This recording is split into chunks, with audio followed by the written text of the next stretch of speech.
What is up, guys? My name is Regal, and on today's video we're going to go over whether or not Bennett is a must buy in this month's starglitter shop. With patch 1.1 a few days away, we're going to see if Bennett is worth it or not, or if you're better off saving your resources. Before we jump into the video, I just want to thank all of you who watch and like my previous videos. It really means a lot. We hit a really big milestone and broke 100 views on the Anemo video, and on the recent Childe video we broke over 400 views as of the moment of this recording.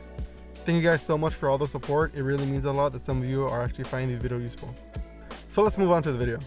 Benny is usually memed on in the community as being a wannabe Diluc. I pulled one in one of my first set of pulls and used him for a while because I enjoyed his flame sword ability. As time went on, I started to use him more for his ult to heal my gelling and kinda ended up using him as an expedition bot. With him being available in the store, I decided to see if he was worth buying from if you didn't have him from a free to play standpoint. So let's move on to the specifics.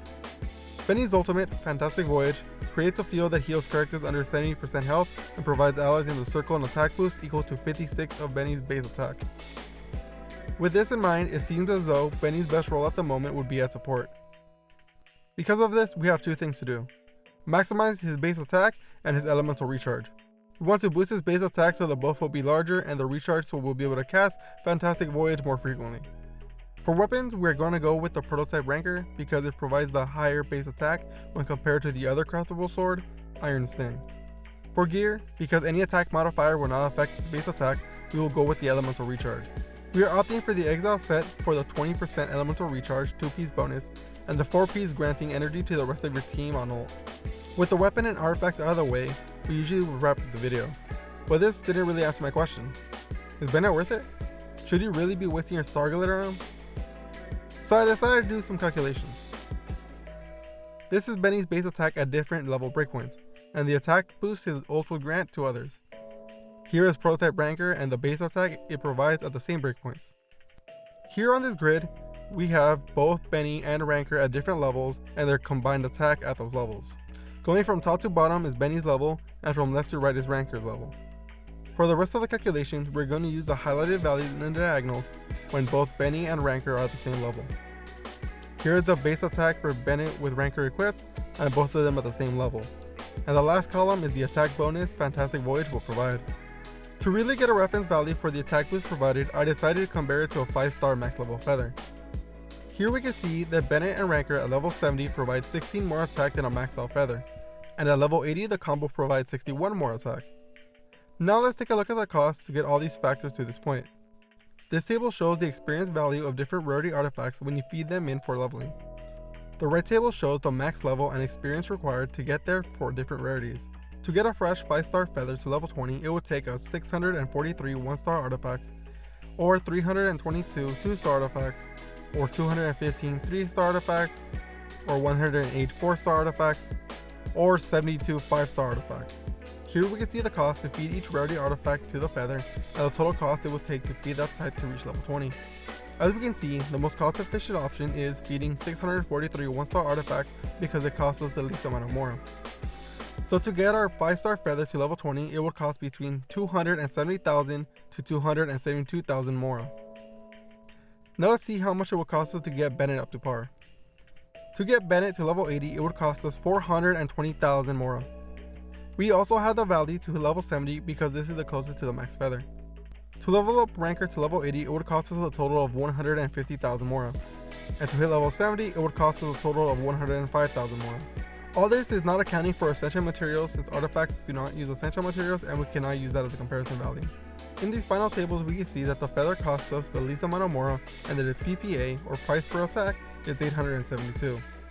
As we increase the level of Bennett and ranker, the price per attack point increases, which seems to make it less efficient as you level up. So it is clear that maxing out a 5-star feather is the most efficient option. The extra 16 attack points from the level 70 combination costs us an extra 133,867 mora, and the level 80 combination charges us 298,867 mora for an extra 61 attack points. As I was about to wrap up this video, it dawned on me. Does talent level affect the boost? Turns out it does.